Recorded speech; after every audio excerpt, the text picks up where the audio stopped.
5:15 येणार होता. वाजलेले आहेत 7. बरोबर निघाल 7 वाजलेत 7. हॅलो. तर आम्ही चाललोय आमच्या घरी, म्हणजेच माझ्या सासरी. माझ्या घरी आणि हिच्या सासरी. येस. आणि माझं तिथून माहेरही 2 मिनिटावरच आहे, त्यामुळे माहेरी पण जाऊन येणार आहे. बाय. हे बघा, आम्ही निघालोय घरी, ऑटोमध्ये आहोत आणि हा मुलगा ऑटोमध्ये बसून पण काम करतोय.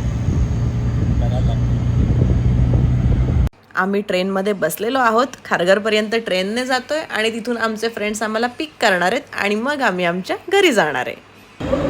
खारघर प्लॅटफॉर्मवर आलेलो आहे.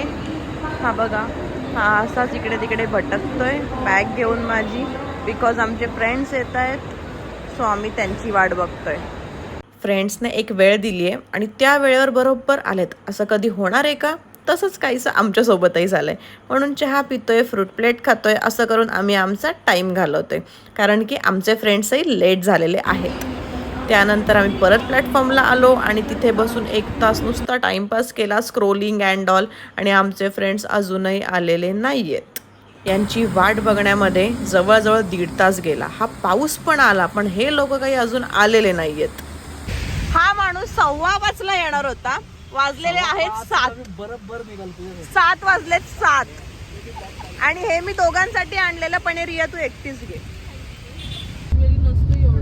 तुझं पुढे जाऊन तुला समजा किती ट्रॅफिक लागेल. बरं, तुम्ही खाल्लं की काय? तू गप्पा बस. खाल्लं काय? संध्याकाळ झालेली, त्यामुळे ट्रॅफिक लागणारच. सो या ट्रॅफिकला फेस करत, गप्पा मारत आम्ही घरी निघालो.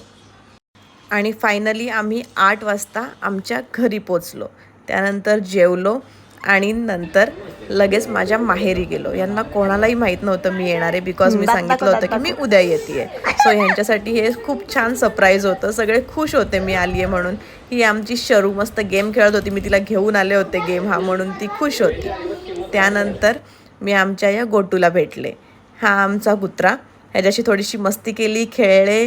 नंतर मग मी आणि सोम आमच्या घरी आलो. सो आजचा ब्लॉग इथेच संपला. बाय.